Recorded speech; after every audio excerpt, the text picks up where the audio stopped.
Bike check. What's up?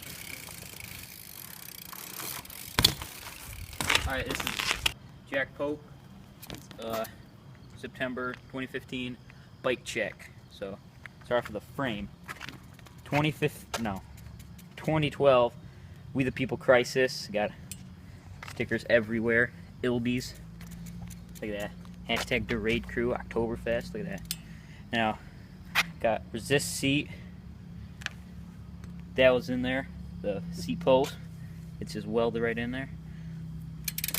Got premium 1948 cranks.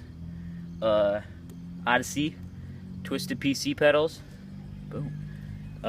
Sprocket. I don't know where it comes from. Got it from my friend Shane. And then chain. Boom. Had that for like 3 years. Never replaced it. Now, back tire.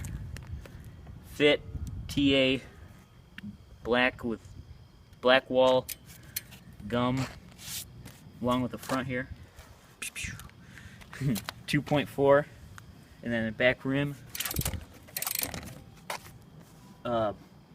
Mission React LHD hub with the Alienation black sheep rim, and then front here. I don't got no, what are they? Caps, valve caps, and I don't like riding without them. I got stolen revolver front rim. Now, forks, don't know where they come from, but they got, wish this was beef jerky, really wish it was. And then headset, integrated tree stem, wood grain with a wood grain spacer. Got Sunday Freeze stem, Verde Cartel Eagle bars, and ODI gum grips.